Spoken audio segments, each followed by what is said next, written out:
Bendiciones para todos, un abrazo muy especial de parte del teacher. Continuamos en este estudio maravilloso del libro de Éxodo, capítulo por capítulo. Felicito a las personas que han perseverado hasta la fecha, que han venido disciplinados, disfrutando este proceso en orden, y nada mejor que disfrutar la palabra de Dios en su lectura, en su proceso de escudriñar, de meditar de manera organizada. Un saludo a todas las personas que nos ven en Estados Unidos, en México, en diferentes lugares de Latinoamérica. Continuamos en este proceso tan bonito, estudiando el libro de Éxodo. Como siempre, hacemos una corta oración y vamos a el capítulo 22. Padre en Cristo Jesús, te doy gracias por cada vida, cada hombre, cada mujer, cada persona que dispone su tiempo para este precioso estudio de meditación, de crecimiento, de estabilidad, de gozo, de deleitarnos a través de la Escritura. Que tus palabras siempre nos guíen, nos orienten, que tu Espíritu Santo nos revele tu verdad y que nos lleves a tiempos de mucha estabilidad espiritual en Cristo Jesús. Amén y amén. Vamos a seguir estudiando entonces la palabra de Dios y vamos a ir al libro de Éxodo, allí en el Antiguo Testamento. Seguimos estudiando en Éxodo y estamos en el capítulo 22, así que tome usted allí la Biblia y vamos a detenernos en el capítulo 22, que dice de la siguiente manera. Éxodo, capítulo 22. Dice: leyes para reparar daños en caso de que alguien robe un buey o una oveja y lo mate o lo venda, tendrá que pagar 5 reses por el buey y 4 ovejas por la oveja. Si un ladrón es sorprendido en el momento del robo y se le hiere y muere, su muerte no se considerará un asesinato. Pero si ya es de día, escuchen bien, su muerte sí se considera un asesinato, pero si ya es de día, su muerte se considera un asesinato. El que robe tendrá que pagar el precio de lo que haya robado, pero si no tiene dinero, él mismo será vendido para pagar lo robado. O sea, en otras palabras, su vida será sencillamente llevada a esa experiencia de convertirse entonces como un esclavo por causa de lo que robó. Si se le encuentra el animal robado en su poder y con vida, tendrá que pagar. Escuche bien, tendrá que pagar si se le encuentra con vida. Dice, pero si lo encuentran, entonces tendrá que pagar el doble, si es que lo encuentran. Pero si no lo encuentran, entonces el dueño de la casa será llevado ante Dios para ver si no ha echado mano de lo que el otro le confió. Seguimos aquí leyendo. En el verso, vamos para el verso 9.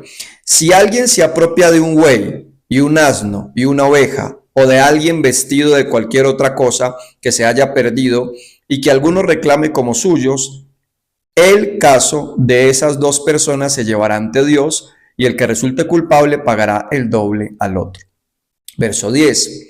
Si alguien le confía a otra persona un asno, un buey o una oveja o cualquier otro animal y ese animal muere o es lastimado o es robado sin que nadie lo vea, esa persona hará un juramento ante el dueño en el nombre del Señor de que no echó mano de lo que el otro le confió.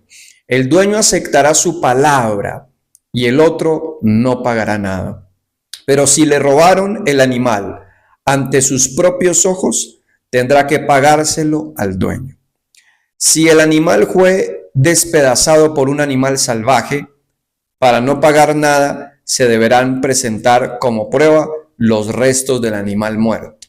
Si alguien pide a otro que le preste un animal y el animal muere o resulta lastimado, sin estar presente el dueño, el que lo pidió prestado tendrá que pagarle al dueño.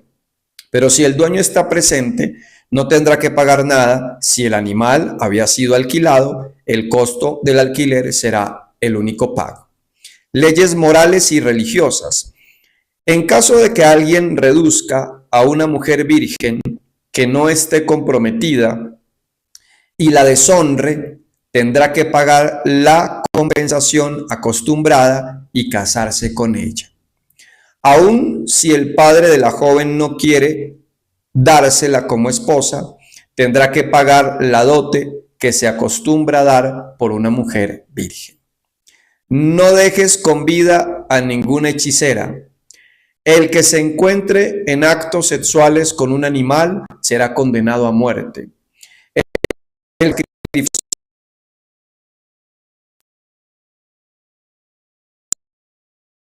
no maltratarás, escuchen bien, no maltrates ni oprimas al extranjero, porque ustedes también fueron extranjeros en Egipto.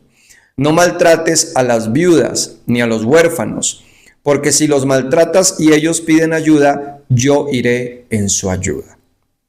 Y con gran furia, a golpe de espada, les quitaré a ustedes la vida. Entonces, quienes se quedarán viudas y huérfanos serán las mujeres y los hijos de ustedes. Si le prestan dinero a alguna persona pobre de mi pueblo que viva contigo, no te portes con ella como un prestamista, ni le cobres intereses. Si esa persona te da su ropa como garantía del préstamo, devuélvesela al poner el sol. Porque esa ropa es lo que tiene para protegerse del frío, si no, ¿sobre qué va a acostarse? Y si él me pidió ayuda, en su ayuda iré, porque yo sé tener compasión. Nunca ofendas a Dios, ni maldigas al que gobierna tu pueblo. No tardes en traerme ofrendas de todas tus cosechas. Quiero que me las ofrezcan. Ustedes deben ser hombres consagrados a mí. No coman la carne de animales despedazados por las fieras en el campo. Échensela a los perros. Cuando miramos todo el capítulo 22, es un capítulo profundo, interesante.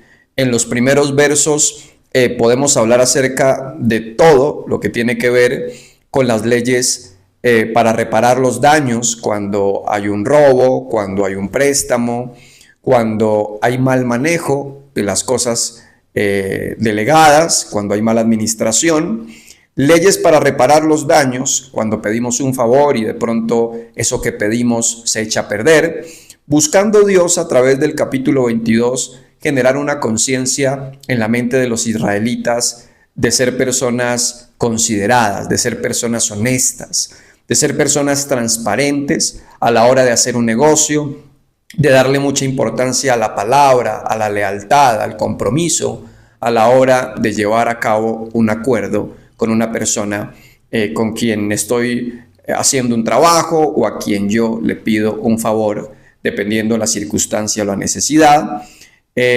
Cuando vemos el capítulo 22 también, las consecuencias que vienen sobre los que son ladrones, las personas sorprendidas que toman lo ajeno, los castigos que se pueden venir. Dentro de esos castigos está la muerte, está también la consecuencia de que esta persona termine como esclavo o termine pagando, ¿verdad?, por aquello que tomó de manera deshonesta.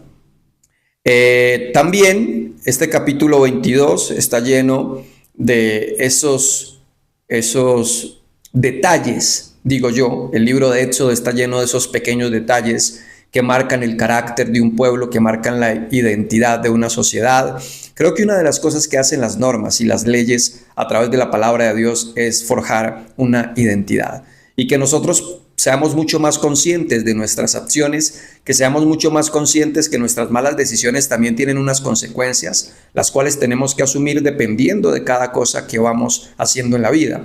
Porque una sociedad que crece sin una conciencia de lo grave que es pecar, o si una sociedad crece no siendo sensible a las normas, a lo que se establece desde la autoridad para que prevalezca el orden, para que prevalezca la justicia, pues es una sociedad que se encamina a una anarquía peligrosa, a un libertinaje terrible y a un mundo lleno de injusticias, donde la gente podría hacer muchos daños ignorando las implicaciones que esto traiga, o ignorando, ¿verdad?, el daño que se le hace a las personas que están en el entorno.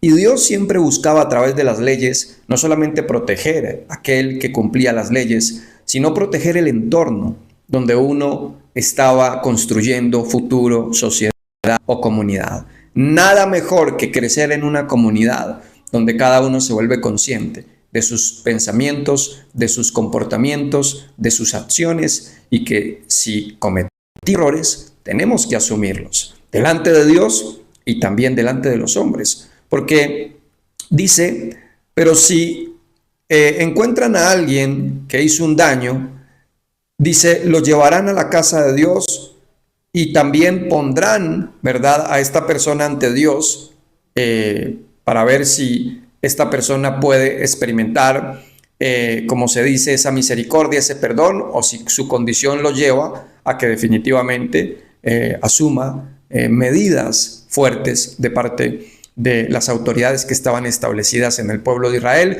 Y recordemos que esas autoridades dentro del pueblo de Israel eran los sacerdotes, era Moisés, eran aquellos líderes a los que Dios había revestido de sabiduría para que tomaran decisiones. Este es un tiempo en el que el pueblo se está levantando como una nación que empieza a tener identidad, ¿verdad? Que empieza a acogerse a la ley de Dios, pero también a esas leyes que a través de Moisés venían implementándose para una cantidad de experiencias de una sociedad, ¿verdad?, que necesitaba comportarse con dignidad, y todas estas leyes civiles iban creciendo en medio de la comunidad, entendiendo que los 10 mandamientos también hace parte de la base de la ley, pero surgían otro tipo de leyes, que son las que estamos mirando en los versos o en los capítulos anteriores. Venimos viendo un montón de leyes que son diferentes a los 10 mandamientos, pero que son parte de esos códigos, de esas normas civiles de la sociedad israelita,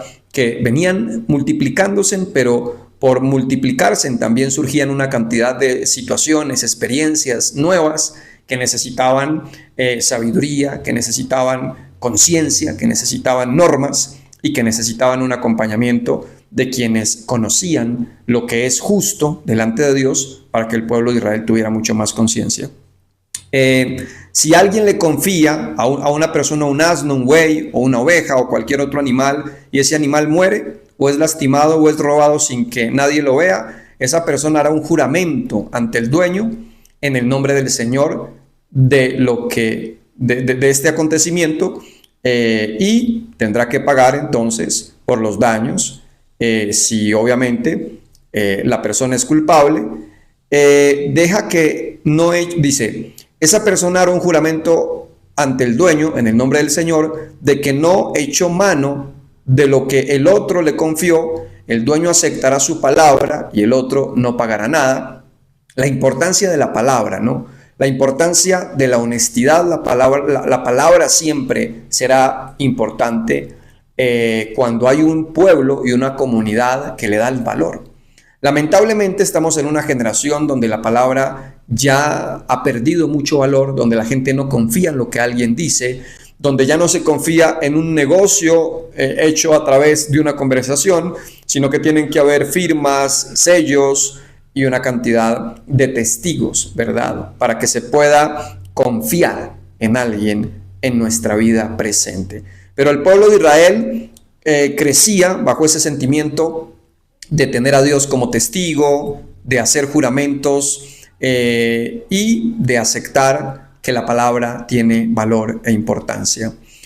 Pero si le robaron el animal ante sus ojos, dice aquí, si le roban el animal ante sus ojos, entonces ya hay otro tipo de medidas que se van estableciendo. Bueno, y también podemos encontrar en el capítulo 22, podemos encontrarnos con responsabilidades sociales y con pensamientos muy enfocados en la moral, ¿no?, en proteger una conciencia ante cierto tipo de situaciones. Si un hombre reduce a una mujer virgen que no estaba comprometida y tiene relaciones sexuales con ella, tendrá que pagar a la familia de la mujer la cantidad acostumbrada para una virgen y deberá casarse con ella. Claro, cuando venían las relaciones sexuales antes del matrimonio, esto obviamente también implicaba una cantidad de situaciones que desde el punto de vista de los padres eran acciones que se tomaban para que la persona que cometió este tipo de hecho o que había tomado a una mujer para quitar su virginidad, asumiera con una dote o asumiera económicamente, pero que aparte de asumir económicamente, venía también un tema de que esta persona debía casarse con esta mujer, aclarando también, podría surgir el caso en el que el padre diría, este hombre quitó la virginidad de mi hija, pague económicamente por el daño que hizo, pero podría también llegar a un momento de decir que no quería dársela como esposa. Este tipo de cosas también podrían acontecer. Sin embargo, si se la daba como esposa o no se la daba como esposa, él tenía que pagar una retribución económica por lo que realmente hizo en aquella experiencia. Aun si el padre se niega a que él se case con ella, el hombre tendrá que pagar una cantidad igual al precio que se acostumbra a pagar por una virgen en el verso 17. No dejes con vida a la hechicera, cualquiera que tenga relaciones sexuales con animales será ejecutado. Y aquí vienen otro tipo de normas, ¿no? Porque la maldad empezaba a manifestarse de tal manera que podían surgir hechiceros, personas que se encomendaban completamente a demonios, y estas personas tenían que ser eliminadas, o sea, era la muerte para las personas que se entregaban a la hechicería. Hombres que terminaban teniendo relaciones sexuales con animales, este tipo de experiencias que hasta la fecha uno escucha de este tipo de prácticas en ciertas regiones del mundo o en ciertos lugares o culturas que suelen tener relaciones sexuales con animales, hombres, que incluso a partir de allí surgen una cantidad también de enfermedades, una cantidad de problemáticas que corrompen, que dañan la salud de los hombres y también de las mujeres. Y este tipo de acontecimientos y de prácticas eran reprendidas de tal manera que la muerte era la forma de resolver las personas que tenían relaciones sexuales con animales. ¿Hasta dónde llega el desorden de una persona que no tiene dominio propio, que no tiene control de su sexualidad, que tiene inmensa lascivia, ¿verdad? Por eso es tan importante que un hombre doblegue su corazón en ayuno, en oración, que suplique profundamente para tener cambios profundos en medio de su vida cotidiana. Así que el libro del capítulo 22 tiene muchos temas demasiado interesantes, demasiados profundos, los cuales deben volverse importantes para meditar en la vida cotidiana. Y bueno, la palabra de Dios es la misma de ayer, es la misma de hoy, es la misma de siempre, para que nosotros nos volvamos mucho más conscientes, ¿no? No tengan relaciones sexuales entonces con animales, porque las personas terminaban siendo llevadas a la muerte. Y esta práctica, vuelvo y repito, es lamentable decirlo, pero hasta la fecha hay personas que deshonran sus cuerpos teniendo relaciones sexuales con animales, como lo está diciendo la palabra de Dios en este verso. Personas que deshonran de una manera profunda su cuerpo y su vida sexual. No deben deshonrar a Dios insultando también a los que asumen un gobierno, ¿verdad? Allí también tenemos que tener mucho cuidado, porque en muchas ocasiones los que asumen el gobierno posiblemente no son personas de su simpatía, pero más allá de quien asuma el gobierno, también tenemos que volvernos muy cuidadosos con las palabras que expresamos o lo que decimos. No retengas nada cuando me entregues las ofrendas de las cosechas, del vino. Debes darme a mí tu primer hijo, también traerme las primeras cosechas. Y esto también hace mucho énfasis de cómo Dios dice, yo quiero lo primero de tus cosechas, yo quiero lo primero de tus hijos, yo quiero lo mejor de ti, que es en resumidas palabras lo que Dios está diciendo a través de estos últimos versos del capítulo 22 de Éxodo. Yo quiero lo mejor y lo primero de ti, para que me lo traigas, para que me lo ofrendes, para que lo presentes delante de mí como parte también de algo que la Biblia puede llamar como esas primicias, ¿verdad? De esos primeros frutos que Dios siempre quiere tener delante de su altar. Así que este es el capítulo 22, el capítulo de Éxodo, con detalles especiales, con puntos para poner lupa y hacer una profunda meditación en cada una de estas normas y leyes que están enfocadas en tener un corazón sano, un espíritu más enfocado en una santidad, ¿verdad? Que va allí contagiando a una sociedad, y cuidarse de una manera profunda de no caer en todas estas prácticas que se iban a multiplicar en los pueblos en el entorno de Israel, que por eso Dios constantemente les decía, no se mezclen con los pueblos paganos, no se mezclen con los amorreos, con los heteos, con los jebuseos, porque todos estos pueblos tenían este tipo de prácticas que para ellos eran normales, pero para Dios no lo son, porque son abominables, porque son despreciables, y Dios siempre está buscando que nosotros podamos proteger y cuidar mucho nuestra mente, nuestro corazón y nuestra vida espiritual. Así que esto es lo que podemos meditar del capítulo 22 de Éxodo. Le animo a seguir leyendo, estudiando, y que podamos encaminarnos a través de este libro, disfrutando la lectura, y que podamos llegar al final de Éxodo con profundas reflexiones de un libro que tiene muchas normas, que tiene muchas leyes y que tiene muchas exigencias de parte de Dios para un pueblo que se estaba forjando como una nación que iba a tener una identidad completamente distinta al resto del mundo. Así que un saludo para todos y seguimos estudiando en este hermoso libro de Éxodo. En nuestra próxima clase vamos para el capítulo 23. Bendiciones para todos.